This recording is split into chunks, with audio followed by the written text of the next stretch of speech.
Pessoal, vamos dar continuidade então. A gente vai voltar a falar um pouquinho mais de array, né? Acho que é bem legal as possibilidades. Na apostila aí, na página 105, na página 105, a gente tem bastante coisa falando sobre array, explicando, mostrando como acessar, como que você pode declarar. Então, para relembrar, tem bastante coisa, os nossos exemplos estão aí. E a gente tem várias atividades que a gente pode fazer. Vamos começar aí com uma atividade, eu acho que um pouco mais legal, né? Eu acho que essa aqui é bacana. Eu quero montar, por exemplo, um gráfico de barras, né? Aí a gente vai montar dessa forma, que a gente recebe um array de 10 posições, a gente recebe alguns valores e ele vai fazer aí a impressão, né, da frequência que acontece os nossos elementos. Então, por exemplo, na primeira posição eu recebi o valor 4. Eu quero que ele imprima aqui 4 cerquilhas, ou 4 joguinhos da velha, 4 hashtags, como vocês queiram. Aí tem o 6, ele imprime 6 e assim por diante. Ele vai imprimindo a quantidade. Nota que aqui a gente não tem um valor zero. Então, eu quero que os elementos aqui sejam elementos acima de zero. Então, tem que ser maior que zero. Vamos colocar uma restrição para que seja maior que zero e menor igual a 30. Não pode 30, menor igual a 20, não pode passar de 20. Então vamos pensar nessa possibilidade e a gente vai entrar aí com 10 elementos e a gente vai fazer essa solução daqui. Então vamos começar a programar a nossa brincadeira.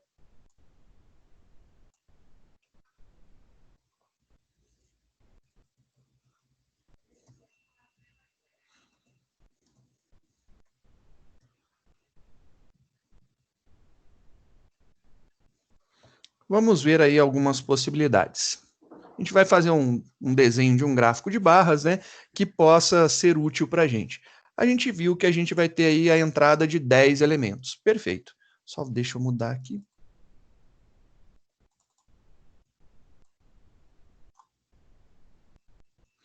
A gente vai ter a entrada de 10 elementos, então a gente vai fazer isso daí 10 vezes. O usuário vai inserir 10 valores e a gente vai imprimir isso daí.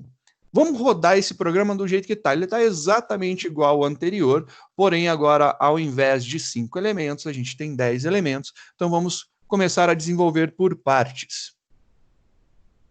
Essa metodologia de dividir para resolver o problema é muito importante. Não tenta resolver o problema todo de uma vez. Faz uma parte, outra parte, e você vai trabalhando em problemas pequenos. Porque se você tentar imaginar o todo, começa a ficar difícil você acumular dentro da sua cabeça toda a resposta, toda a solução. Então, para facilitar, o que nós fazemos? Vamos fazer por parte. Primeiro tem que entrar com valor, depois eu tenho que imprimir, depois eu tenho que imprimir de tal forma, e vamos desenvolvendo passo a passo. Vamos entrar então com valores. Eu vou colocar aqui valores aleatórios, não estão sendo validados. Tanto é que não estão sendo validados que ele aceita o valor zero. Legal, mostrou para a gente aí quais foram os valores lidos. E se eu quisesse agora fazer um esquema de validação? Eu quero validar a entrada da minha informação. Eu não quero permitir que entre com uma faixa de valores que eu não aceite, que no nosso caso é de 1 até 30. É de 1 até 20, perdão, de 1 até 20. Então a gente vai fazer o seguinte, vamos começar a nossa validação. A gente vai ter que fazer o teste desse valor para verificar se ele não excede o que a gente quer. A gente tem várias possibilidades de fazer isso daqui. Eu vou mostrar uma que é bem interessante. A gente pode testar esse valor lido. Então a gente vai fazer o quê? Um if para fazer o nosso teste.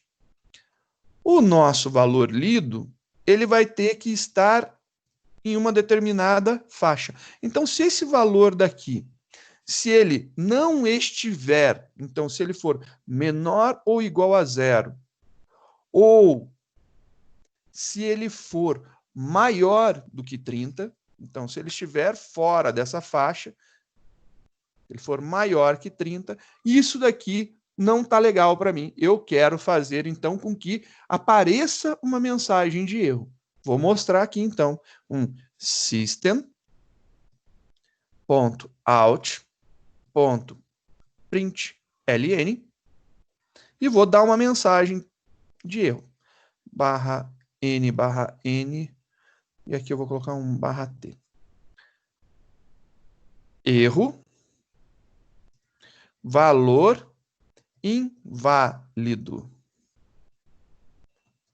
Entre com valores entre 1 e 20. Eu estou cismando com 30, né? Vamos colocar 20. Eu estou falando 30 porque ele pode estourar a linha, né? Eu não sei quantos elementos. 20 eu tenho certeza que não vai estourar, não vai dar quebra. Por causa disso. Então aqui, beleza, fica legal. Eu vou colocar aqui uma quebra também, um barra N, um barra T, para ele ficar bonitinho dentro de uma faixa. Se acontecer isso daqui, vamos ver o que vai acontecer no nosso programa. Então, se for um valor menor ou igual a 0 ou maior que 20, ou seja, 0, menos 1, menos 2, ou 21, 22, né? Beleza, eu posso entrar com valor válido. 2 é válido, entrou. 7 é válido. Vou tentar 0. 0, ele vai dar uma mensagem de erro. Só que, o que aconteceu? Ele aceitou esse valor, 0, deu a mensagem para mim e continuou. Eu não queria que ele mudasse de valor. Então, o número que ele está pedindo é o terceiro, ele tem que voltar a pedir o terceiro, ele não pode pedir o quarto. Como que eu vou fazer isso daqui? Então, vou terminar com valores válidos, só para vocês verem que ele colocou o 0, olha lá, ele aceitou a entrada do valor 0. O que eu tenho que fazer é, se eu estou incrementando indo para frente, eu vou fazer com que ele volte para trás. Então, eu tenho que, ao final da minha mensagem de erro, eu tenho que decontar 1 no meu contador, que é o meu I. Então, vou tirar 1 do meu I, para que ele volte no mesmo número, e ele vai reinserir essa informação. Com isso daqui, eu garanto que eu tenho uma das heurísticas de Nielsen, que é informar para o usuário quando acontece alguma coisa, e eu tenho também o decremento do contador. Eu volto no mesmo elemento e solicito ele novamente, já que ele apresentou problema. Vamos ver, compilando, executando, digito 2, digito 4, ele deu tudo bonitinho, certinho, eu digito 0. Ele vai dar mensagem de erro, e olha só agora que legal, ele está pedindo agora um valor que é o terceiro elemento, ele repetiu a solicitação. Eu vou insistir no 0 para ver, né? Vou colocar lá menos 15, colocar um valor negativo. Ele insiste novamente que eu estou fazendo errado, e ele volta a pedir o mesmo elemento. Se eu colocar lá 30, eu excedi, porque ele vai somente até 20, valor inválido, entra lá com o valor que eu quero. 21, não deu. Vou colocar 20. Ele conseguiu fazer e passou. E aí, olha lá, ele não tem mais valores inválidos dentro do nosso pedido. A gente pode fazer, então, já que a gente já está num laço e a gente conhece a estrutura, ele vai testar. Se der erro, mensagem para o usuário e eu decremento o meu contador em 1. Faço ele voltar para o mesmo elemento, ele não vai para o próximo. E aí, com isso daí, ele vai voltar e ler o mesmo elemento. Enquanto eu não digito um valor válido, ele vai ficar preso nessa sequência. Maravilha. Feito isso daqui, já estamos validando valores entre 1 e 20 somente. Agora, eu quero mostrar para o meu usuário aquele gráfico de barras, né? Eu quero fazer uma impressão daquele gráfico de barras. Vamos copiar isso daqui e vamos mudar, porque eu ainda quero que a gente tenha a possibilidade de ver os números para ver se está tudo certinho em todas as posições. Vou colocar aqui gráfico de barras, que é a nossa brincadeira aqui, né? A gente vai imprimir um pseudo gráfico de barras, né? E aí o que acontece? A gente tem que ir varrendo todas as posições do nosso array. Correto, a gente vai varrer da posição 0 até menor que o tamanho. Então a gente vai passar por todos os elementos do nosso array. Só que para cada ocorrência desse elemento, eu tenho que pegar ele e imprimir um elementinho lá, um desenho para montar a nossa barra. Pô, se eu tenho que imprimir a quantidade que eu vou ler, eu vou ter que fazer um outro laço? Sim, vou fazer um outro laço. Então, como que a gente vai montar esse outro laço, né? Esse outro laço vai ser montado assim. Eu não posso utilizar a mesma variável, vou ter que usar uma outra variável. Vou colocar aqui um J, ele vai começar na posição 1, porque eu vou contar de 1 até o elemento que eu quero. Então, aqui é o J, que ele vai menor, igual. Agora não é um ponto length. Eu quero até o elemento. Ó. Agora sim, ficou legal. Ficou mais fácil da gente trabalhar. Para que a gente possa visualizar isso daqui, eu vou fazer o seguinte, eu vou imprimir o elemento antes. Então, eu vou imprimir aqui o elemento, mas antes de imprimir o elemento, eu ainda vou imprimir algo a mais. Eu quero imprimir a posição. Então, eu vou imprimir o i e vou imprimir o elemento. E aí, depois, ele vai fazer a impressão das barrinhas ali. Para que fique separado tudo, eu vou colocar um barra T e um contra barra T aqui também. Vou fazer dessa forma com tabulação, que ele tende a ficar mais organizado, né? Feito isso daqui, ele vai fazer a impressão da tabulação, e agora eu tenho que imprimir o quê? Meus joguinhos da velha, meus cerquilhas. Eu vou imprimir minhas cerquilhas, vou fazer a impressão dessas cerquilhas. Imprimo. Aí acontece um pequeno detalhe. Quando termina a impressão, a gente está usando um System Out Print. Ele não pula de linha, ele não quebra a linha. Após o término dessa impressão, eu quero que ele vá para a linha de baixo. Se eu quero que ele vá para a linha de baixo, eu vou utilizar aqui um System Out Print Line, Print LN, e aí pula de linha. Dá um Enter aí para a gente, para ir para a linha de baixo. Vamos ver se isso daqui ficou legal? Vamos imaginar como que está ficando essa impressão daqui. Eu acho que vai ficar interessante para a gente. Compilando. Agora, executando. Ele pede para que entremos com os nossos elementos. Beleza, vamos entrar com os nossos elementos.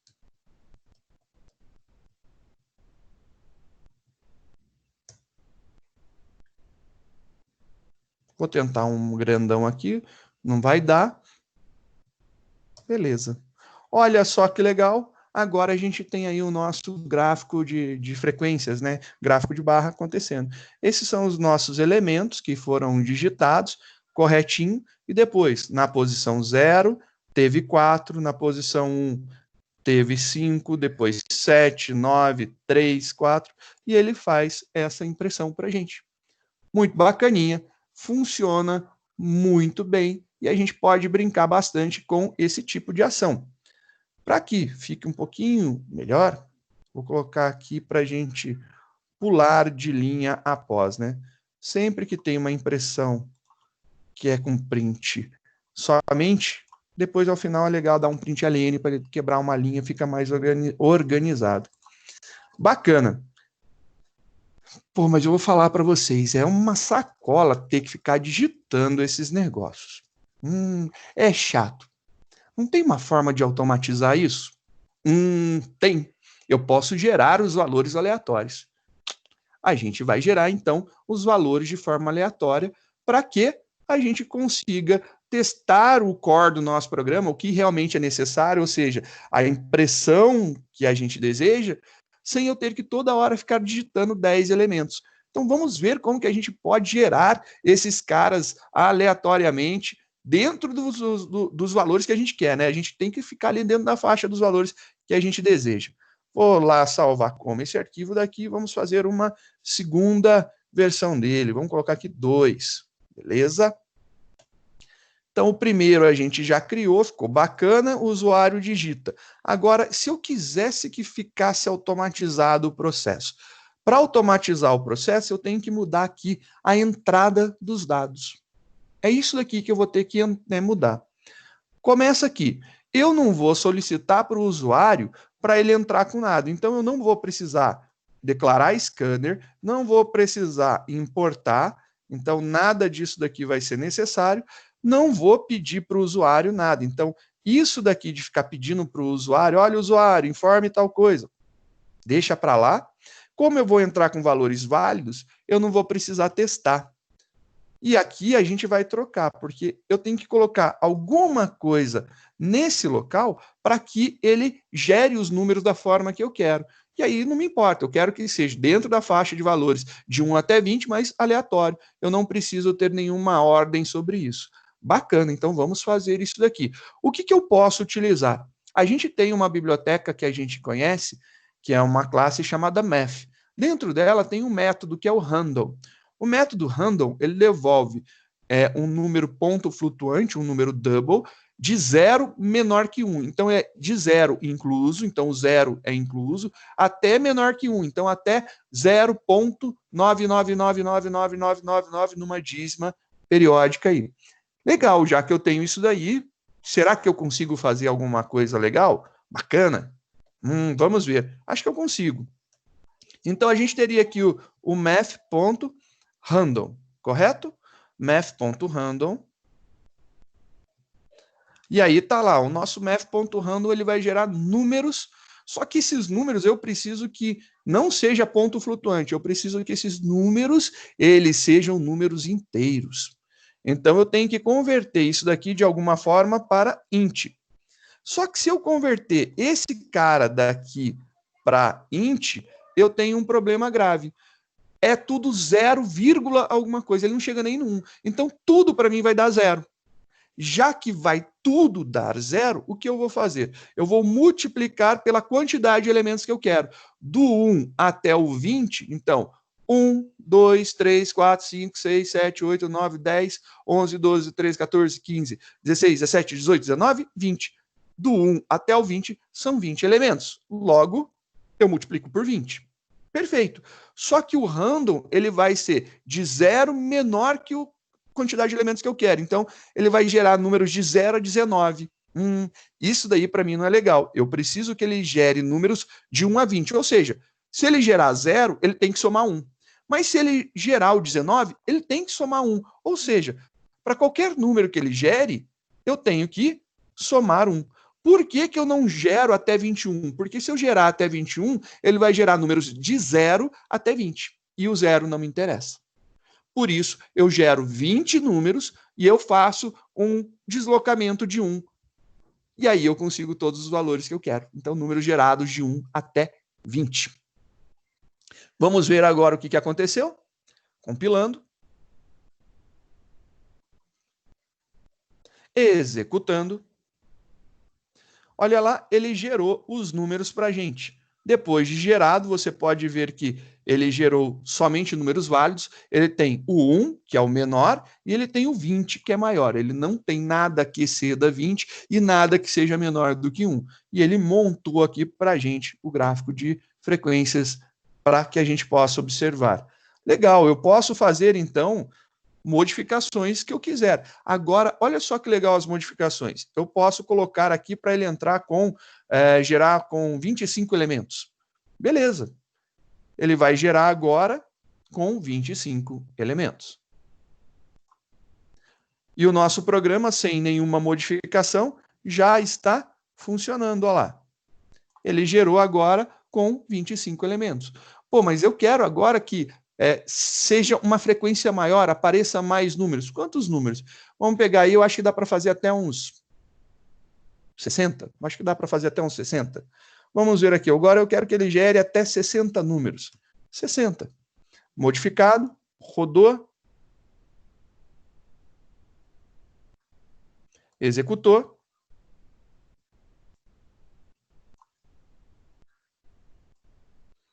Está aí o nosso programa que gerou números até 60. E ele fez um gráfico de frequência para a gente.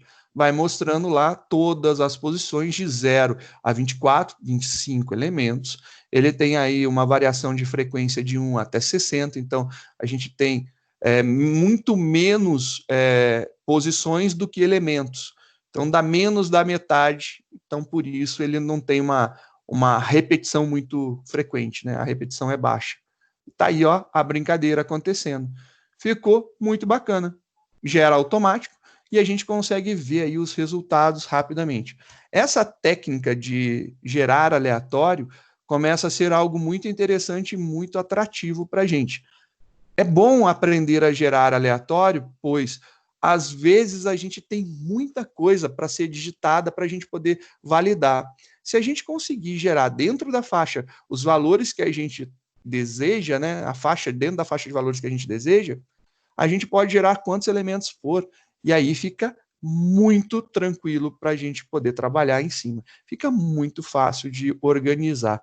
É legal pra caramba essa possibilidade. Isso é uma coisa interessante. Para tanto, vamos dar uma olhada rápida numa lista de exercícios que a gente tem. Nossa lista de exercícios, temos mais duas. Podem reclamar à vontade, mas quanto mais vocês treinarem, mais vocês vão ficar afiados e vão manjar pra caramba. Esse aqui é legal, como eu falo para vocês, se você pegar para fazer, sai um atrás do outro muito rápido. Então a gente tem aí uma lista de exercícios que eu quero um programa para ler um vetor de 15 posições. Legal, um vetor A de 15 posições, 2 palitos a gente faz isso, é de 1 a 15, lê lá e já era. A gente pode imprimir em ordem invertida. Imprimir em ordem invertida é bem tranquilo, você vai imprimir do final para o início. Como que a gente poderia imprimir do final para o início? Vamos voltar aqui no nosso exemplo. A gente pode começar na última posição? Não dá para começar na última posição. Então, olha só, vou fazer aqui uma versão do nosso gráfico, salvar como. Vamos imprimir ele em ordem invertida do final para o início, só para que a gente possa visualizar como se resolve. Tá lá bonitinho. Agora eu quero começar na última posição, mas eu posso? Então eu vou pegar aqui, eu vou colocar aqui. Eu posso? Vamos tentar. Esse cara aqui agora não é menor que alguma coisa, ele tem que ser maior ou igual a alguma coisa. Maior ou igual a 0, que é a primeira posição. E eu não posso somar. Já que eu estou começando no número maior, eu tenho que decontar. Então aqui, menos. Embaixo continua tudo certo, sem problema nenhum, é aquilo mesmo. Se eu fizer isso daqui, você lembra que o tamanho do array sempre excede em 1 a quantidade de elementos que a gente tem, né? A posição que a gente tem? Então, se eu declarei ali 25, eu estou tentando acessar a posição 25. Existe a posição 25? Não. Existe até o de índice 24. De 0 a 24 existe, mas o 25 excede.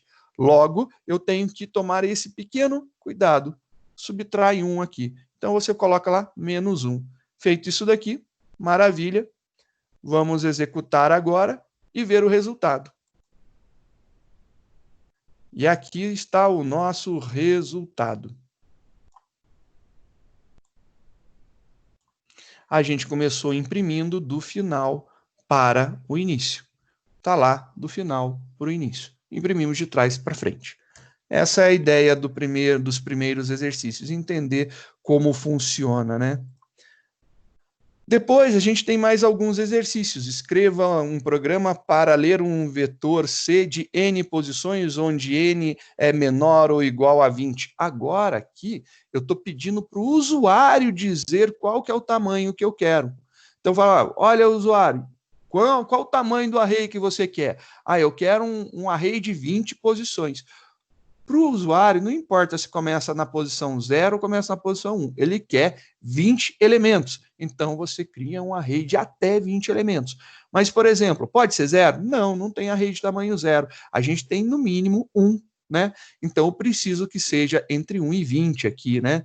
Não pode exceder. Mas qual que é o valor? Não sei, o usuário que vai informar, então ele que tem que me dizer se vai ser 1, se vai ser 2, 3, 4, qual o valor até tamanho 20 ele vai informar. E se eu quisesse fazer isso daí? Posso, então, pedir para o usuário entrar com um valor.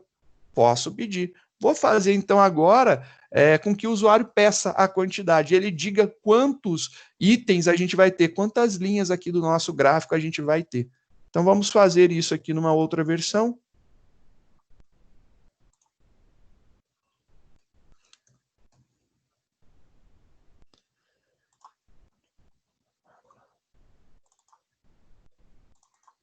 Tá lá. Agora, a gente tem esse valor fixo 25. Eu não quero mais 25. Eu quero que vá de 1 até 20 elementos. Então, vou pedir para o usuário, a gente vai ter que fazer lá a entrada de dados. Se eu vou pedir para o usuário, eu tenho que ter o meu import do java.util.scanner. Vou ter que criar o meu scanner para poder ler alguma coisa. Scanner leia igual a new scanner do system.in. Então, a gente está escaneando a entrada do sistema. Vamos escanear a entrada do sistema. O que eu vou precisar além disso daqui? Preciso de uma variável para armazenar esse tamanho. Então, vou declarar aqui uma variável int chamada tamanho. Ela inicialmente começa com 1, porque se der alguma zica, tamanho 1 dá para ser sem problema nenhum. Vou solicitar para o meu usuário system.out.print. Vou falar para ele, entre com a quantidade de elementos, entre com a quantidade, no nosso caso, de linhas, né? De linhas. E ele vai informar para a gente qual é essa quantidade. Então, o nosso tamanho vai ser igual ao leia.nextInt. Tá aí? Maravilha! Ele já vai informar. O que eu preciso fazer? Passar esse tamanho para cá.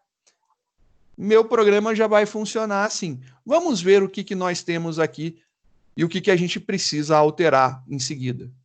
Se é que a gente precisa alterar. Maravilha, vou executar o meu programa. Joia, eu quero agora 15. Coloquei 15, dei Enter. Olha lá, ele fez 15 elementos, do 0 até o 14, 15 elementos. Perfeito. Joia. Então, quer dizer que está funcionando? A gente tem que tomar cuidado com os nossos casos de teste.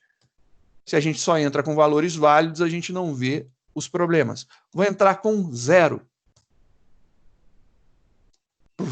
Passou. Não tem nada. Vou entrar agora com 40. E ele fez 40 linhas para o meu gráfico. Olha lá, ficou até grande aqui a quantidade de elementos que estão sendo exibidas, né? É bastante coisa. E se eu quiser fechar numa faixa? Beleza, a gente vai pegar e validar isso daqui. Eu tenho que testar. Se o cara entrou com uma informação, eu vou testar. Então, vamos testar. O meu tamanho, ele tem que ser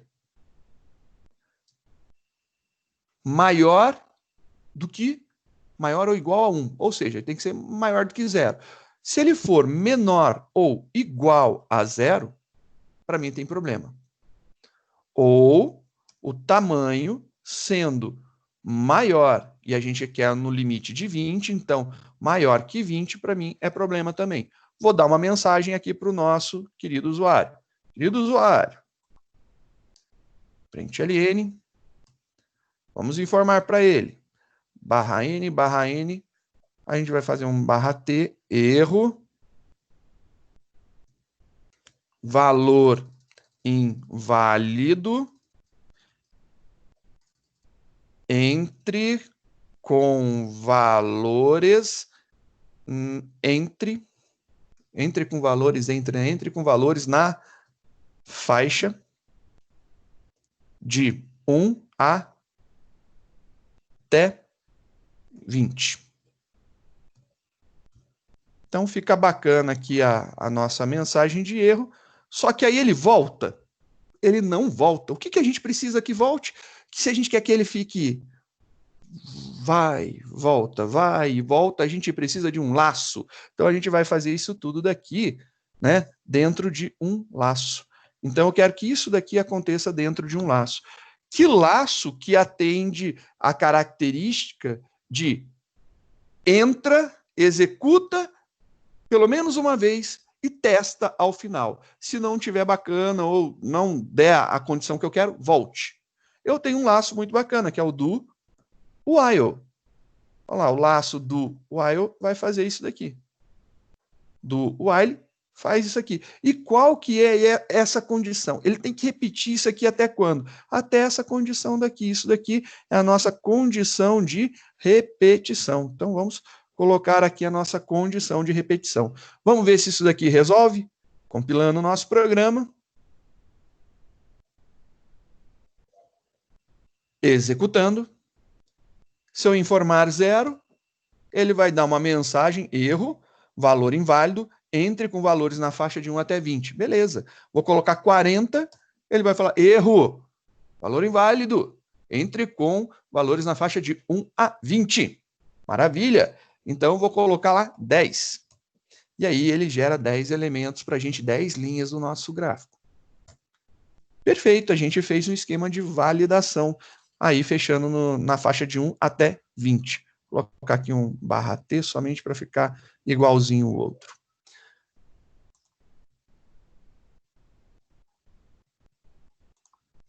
Nós temos, por exemplo, escreva um programa para ler um vetor D de n posições, onde n é igual a 20 e imprimir os seus elementos.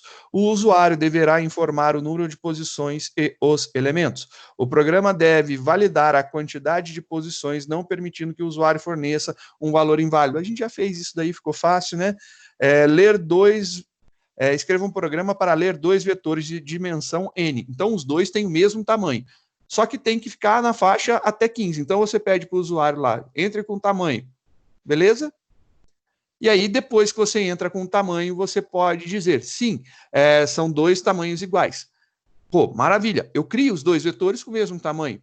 E aí, eu vou pegar e somar os dois. E essa soma é uma soma para a gente. Não tem nada a ver aí com as somas normalmente vistas aí na matemática. Eu quero pegar a primeira posição do primeiro array e somar com a primeira posição do segundo. E aí eu gero uma resposta. Primeira posição, somou, somou. Próxima posição em cima. Então, a segunda posição do primeiro, somado com a segunda posição do segundo, vai ser aí gerado num terceiro vetor na segunda posição. Então, eles são posições iguais. Eu estou fazendo somas, sempre mexendo nos 3 vetores ao mesmo tempo. O que eu estou pegando o primeiro elemento, o segundo elemento e o que eu estou jogando como resultado. Segundo elemento, segundo elemento também. Então, primeiro vetor, segundo vetor, vetor resultado, sempre vão andar com o mesmo índice. Ou seja, a gente vai ter um único for para isso daqui. Um for que vai varrer no tamanho de 0 menor que n. Então, a gente vai até menor que n.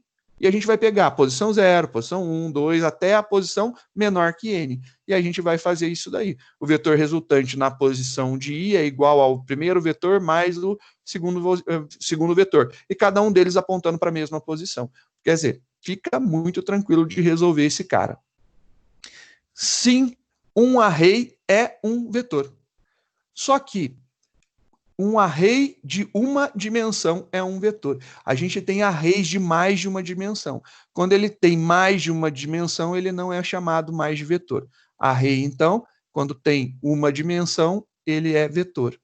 Quando ele tem mais de uma dimensão, por exemplo, 2, ele se torna uma matriz. Quando você joga 3 dimensões, ele vira um cubo. Aí depois, a partir da 4ª dimensão, não existe mais um nome específico, né? Aí vira um array de 4 dimensões, array de 5 dimensões e assim por diante. Mas dá para a gente fazer de quantas dimensões a gente quiser. Vamos ver mais alguns. Escreva um programa para ler um vetor E de inteiros e de tamanho n menor ou igual a 20, determinar e imprimir o menor e o maior valor entre eles. Pô, isso daí é super tranquilo, né? Por quê? Eu consigo pegar e descobrir quem é o menor e quem é o maior? Fácil. Fácil, fácil. Como que a gente pode fazer para descobrir quem é o menor e quem é o maior? Existem muitas soluções que eu vejo, mas eu gosto pessoalmente de uma. Vamos pegar esse mesmo exemplo e vamos ver como que a gente pode fazer para achar o menor e o maior. Então, vamos fazer nesse cara aqui. Eu quero saber quem que é o menor e quem que é o maior. Agora, vamos fazer o seguinte. Eu vou criar essas 2 variáveis, o menor e o maior, para que a gente possa tê-las para trabalhar. Menor, estou colocando aqui igual a 0. Maior, também vou colocar aqui igual a 0. Tá aí as nossas variáveis declaradas, maior e menor, e a gente vai trabalhar com essas variáveis. O que eu vou fazer? Eu vou fazer na hora de inserir, eu vou colocar isso daqui. Só para que a gente não mexa muito, eu vou fazer diferente, né? Vou criar aqui mais um laço. E esse laço daqui vai ser o identifica maior e menor.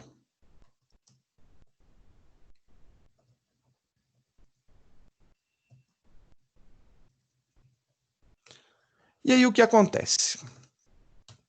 Temos um laço que vai varrer todos os elementos. Eu poderia fazer no primeiro laço, posso fazer no da impressão, posso.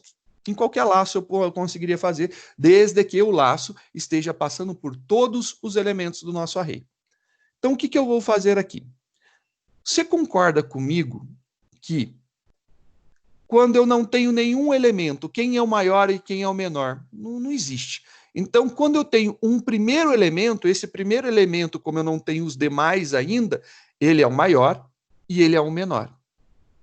Eu vou fazer da seguinte forma, então. Se o meu i for primeiro elemento, eu vou fazer alguma coisa aqui.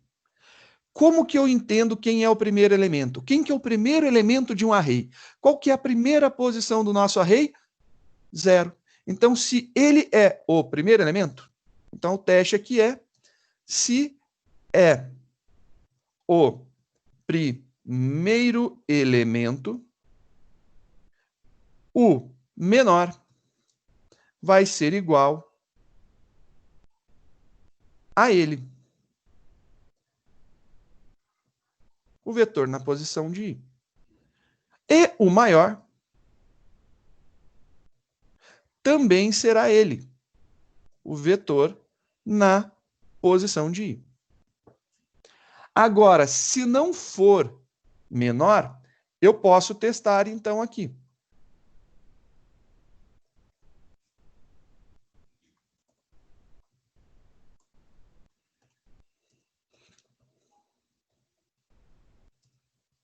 Vamos verificar se é menor. Quem é o menor, né? Então, a gente vai fazer um teste. E o nosso teste é se a posição do vetor que eu estou testando agora, então, se vetor, vamos colocar aqui um else, só para ficar mais organizado, né?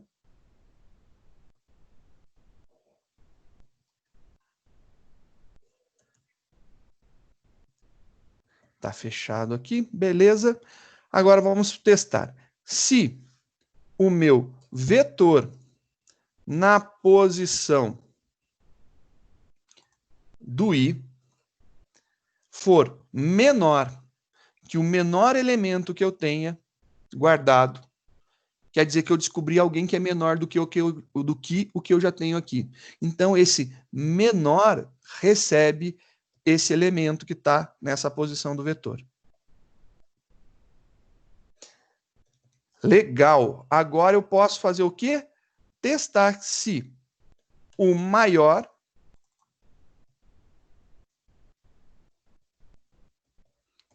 se o elemento que eu estou vendo ele é maior do que o que eu já tenho guardado.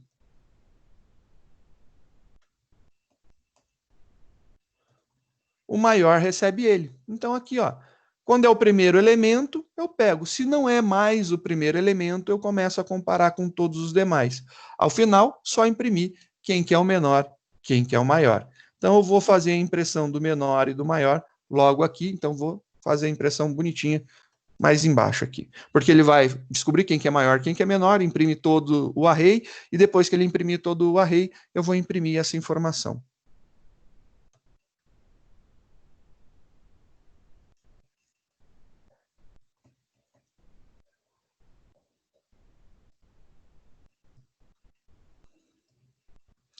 Vou colocar aqui o menor, concatenar com o menor.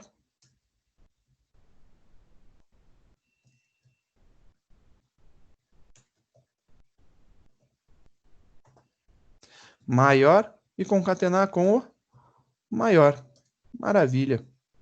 Depois vou dar mais uma quebra de linha aqui. Perfeito. Vamos ver aí o que rola fazendo dessa forma o nosso programa.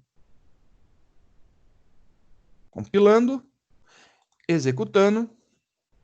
Ele pede aí para gerar uma determinada quantidade de linhas, eu vou colocar aqui 15, e ele gerou o nosso gráfico com 15 linhas, porém, olha só, são 15 elementos, e ele descobriu que o menor é o 2 e o maior é o 60. Realmente, aqui, ó, o menor é o 2, não existe 1, e o maior é o 60, ele está aqui, ó.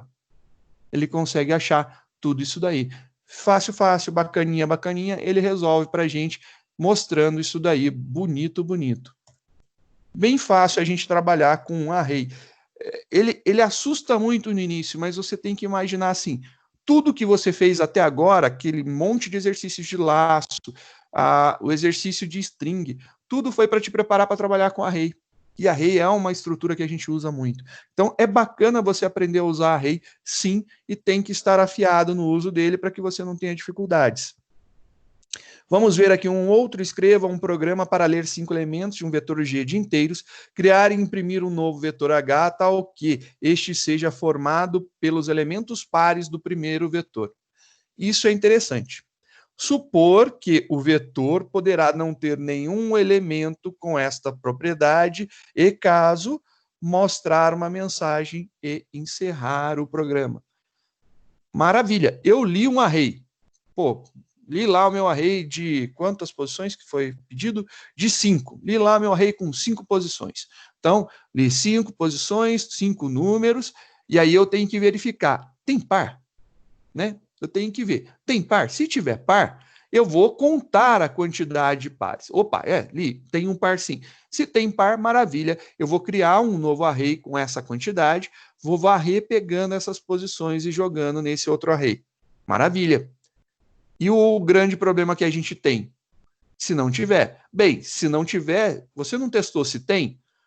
Else, ou seja, se não tiver, não há elementos pares no array. Manda mensagem e daí finaliza o programa. Bem tranquilo também de ser montado.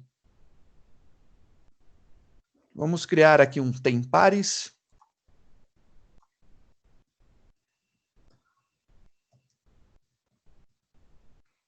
Um tem par, né? Porque eu não sei se tem mais de um, então tem par. Nosso programa aqui tem par. Professor, Diga. array é vetor? Sim, foi o que eu falei. Array é vetor se for um array de uma dimensão. Ou seja, se ele só tiver lá na declaração, como a gente está fazendo aqui, um conjuntinho desse. Isso é um vetor. Quando eu coloco mais de uma dimensão, ele vira uma matriz. Se eu colocar mais uma dimensão, ele vira um cubo. Se eu colocar mais uma dimensão, ele vai virar agora um array de 4 dimensões. Não existe um número específico para isso. Assim. Sim, então, um vetor de uma dimensão é um array. Então, aqui, quando a gente está trabalhando só com uma dimensão, ele é um array. Beleza. Beleza? Vamos ver aqui se tem par. A gente disse que ia criar um array de tamanho 5, então vamos criar aqui o nosso array de tamanho 5. Então vamos criar um array de tamanho 5. Então o nosso tamanho agora é 5, ele é fechado em 5. Eu preciso de uma variável para contar alguma coisa muito importante para mim, que é a quantidade de pares. Quantos pares eu tenho? Inicialmente eu não tenho nenhum par, logo começa com 0. A gente vai pedir agora para o usuário inserir os elementos dentro do nosso array. Maravilha, então vamos pedir para o usuário entrar com essa informação. A gente não tem nenhuma validação, não foi pedido por enquanto, a gente está fazendo de uma forma mais rapidinha, né? A gente vai ter que ter um laço para ir de 0 até o tamanho do array, e a gente vai pedir para que entre com todos os elementos do array. Está lá, entrar com todos os elementos do array.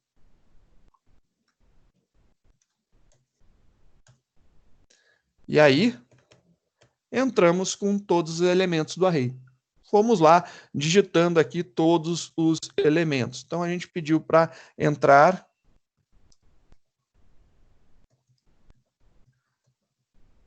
Ele vai entrar com um dos elementos do array. Perfeito. Foi entrando lá com todos os elementos. E aí, o que acontece? A gente tem que testar se esses números são pares. A gente pode fazer isso aí num segundo laço. Dessa vez, eu vou fazer no primeiro laço. Então, vou tentar aproveitar, diminuir a quantidade de iterações. Eu já vou aqui testar, verificar se tem pares. Verificar se o elemento é par. Como que eu verifico se alguma coisa é par? Faço um teste, né? E qual que é o meu teste? Eu tenho que verificar se o meu elemento, então, se o meu vetor na minha posição de i, se ele dividido por 2 é igual a 0. Se uma divisão por 2 de um número dá 0 como resto, ou seja, o elemento é par. Maravilha. Se isso daqui é verdade, o que eu faço? Pares mais. Eu conto a quantidade de pares. E eu vou fazer isso para cada elemento que for digitado. Digitou-se todos os elementos, a gente vai verificar cada um, e se eu tiver algum número par, vou dar a criação de um novo array. Se eu não tiver, vou dar uma mensagem de erro. Para tanto, eu verifico depois de todo o processo, eu tenho que verificar aqui a quantidade de pares. Então, pares é maior que 0? Ou seja, eu tenho número pares?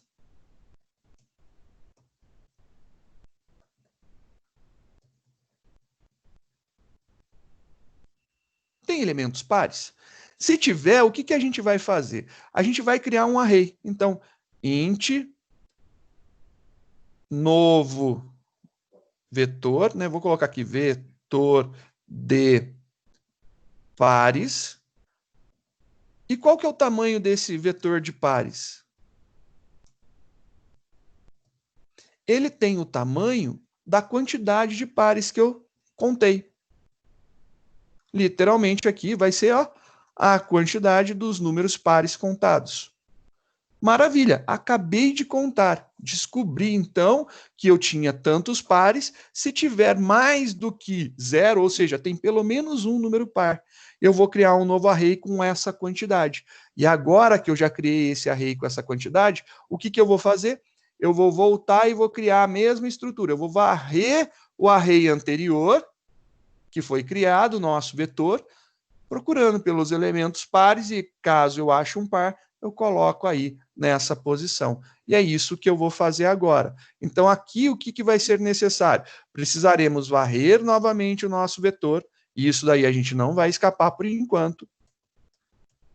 E a gente vai colocar aqui dentro do nosso vetor o quê? Cada vez que eu ler um número, né, eu tenho que fazer o quê? Testar se esse número é par. Então, a gente vai fazer o mesmo teste.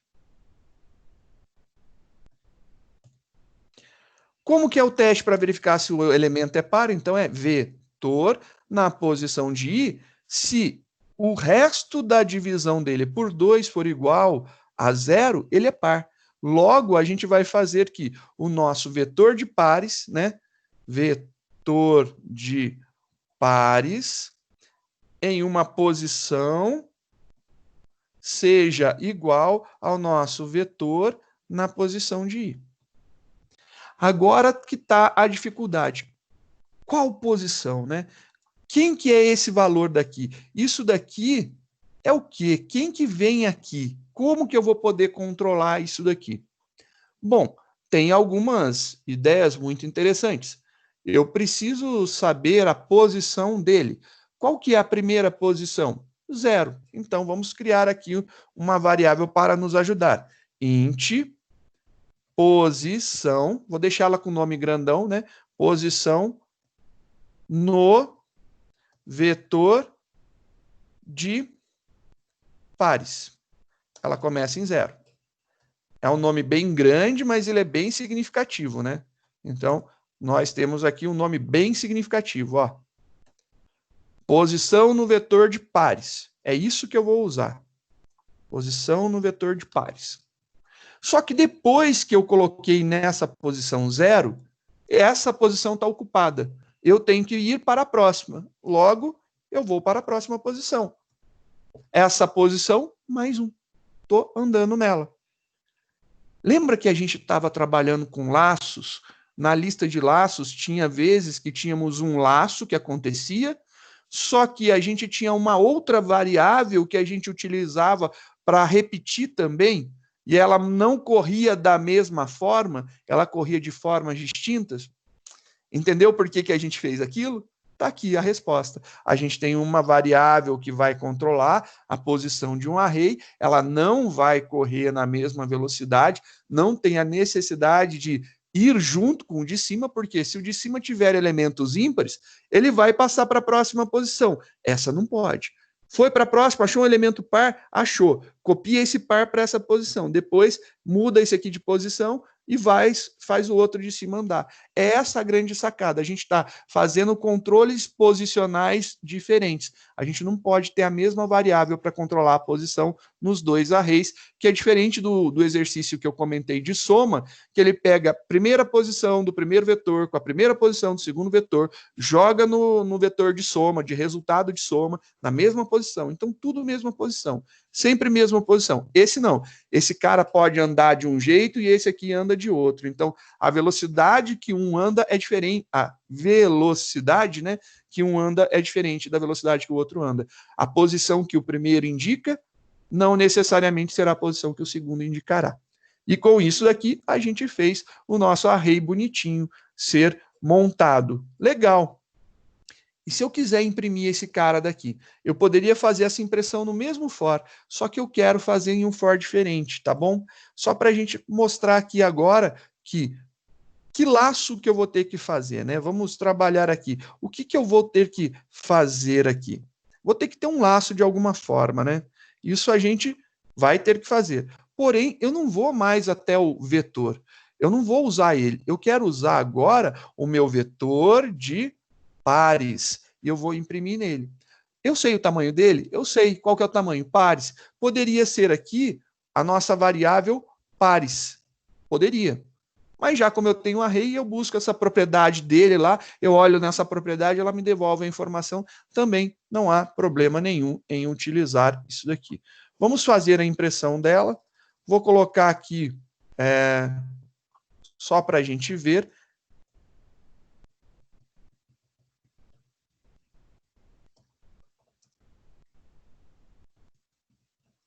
Vetor de pares. Só que eu ainda quero colocar uma informação aqui para a gente saber quantos elementos pares ocorreu. Vou colocar aqui essa informação. Eu quero saber quantos elementos tem aqui. Quantos elementos tem? Eu posso imprimir tanto o pares como o vetor.length. Vou imprimir aqui o pares, só para a gente ver. Tanto faz imprimir um ou outro nesse caso. E agora eu vou imprimir o meu vetor de pares. Vetor de pares na posição I. Olha lá, bonitinho. Vou concatenar aqui com um espacinho, só para ficar mais organizado. Lembra que eu falei que sempre que a gente faz impressão com um print, seria legal, após a gente pular de linha, então um LN aqui para pular de linha. E acabou? Acabou. Só tem uma última coisa que a gente precisa fazer, apagar tudo lá do exercício anterior, né? Então, isso aqui foi apagado, isso aqui não tem sentido. Agora acontece o seguinte, e se não for maior que zero? Se não for maior que zero, não tem pares. Ou seja, a gente tem que dar aqui um else e uma mensagem. Não existe elementos pares. Então, a gente vai imprimir aqui uma mensagem informando que não existem elementos pares. Não existem. Existem elementos pares. Tá aí a nossa brincadeira. Vamos testar para ver se esse cara aqui que a gente acabou de criar, se ele resulta em alguma coisa interessante, né? Compilando, executando. Entre com um elemento. Opa, eu digitei alguma coisa errada. Deixa eu executar de novo.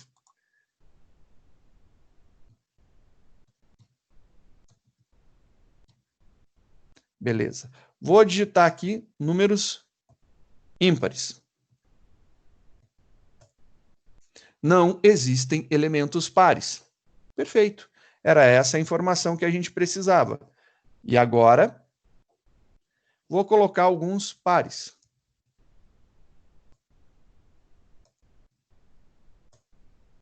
Ele descobriu que tem 3 pares. Sim, o primeiro é par, o terceiro é par e o último é par. Então, ele pegou aqui todos os elementos pares e montou um array com 3 elementos. Está lá bonitinho nossos elementos pares impressos. Bonitinho. Ficou bacana aí a solução do nosso problema. A gente conseguiu fazer essa entrada bem bonitinha, bem legal. Vou colocar aqui também só para pular de linha, que eu acho que aí fica mais organizado. Tá aí. A gente fez, então, a entrada de dados, né? Aqui começa com o nosso array, a gente já declarou ele de tamanho 5, que era a proposta de ser de tamanho 5, segundo o exercício. Uma variável para contar a quantidade de pares. Conforme a gente ia pedindo para entrar com um valor, a gente já testava para verificar se era par. Se era par, a gente contava, ia contabilizando isso daqui. Depois, a gente verificou. Tem números pares? Sim, tem números pares. Se tem números pares, o que eu vou fazer? Eu vou criar aqui um array com o tamanho, né, com a quantidade de números pares que eu tenho. E aí a gente vai fazer novamente um laço, verificando aonde a posição é par, eu vou fazer a cópia desse valor. Só que o que a gente percebeu? A gente tem que ter 2 formas de apontar para os nossos arrays. Então, um vai ser apontado pelo meu i, do meu for, meu iterador, e o meu segundo apontador, minha segunda setinha, vai ser o posição no vetor de pares. E ele começa com 0. Quando eu encontro um elemento que é par, ele copia para essa posição 0 e incrementa ela para 1. E ele vai fazendo isso para todas as posições. E aí eu não preciso ter um controle posicional. Eu não consigo fazer um laço dentro de um laço para um rodar e outro laço para outro vetor rodar. Eu tenho que fazer alguma coisa que eles trabalhem junto. Não tem como escapar disso daí. É uma técnica legal, onde eu estou usando uma variável para controlar um e uma outra variável para controlar a posição do outro. Após ter passado os elementos, né, para o nosso novo vetor, o vetor de pares, a gente fez a impressão desse vetor de pares aí, e aí finaliza o programa. Caso essa quantidade aqui dê igual a 0, não tenha nenhuma soma, somente elementos ímpares, não existem elementos pares. E aí a gente finaliza o nosso programa. Beleza? Pessoal, tem mais alguns exercícios. Eu gostaria que vocês vissem.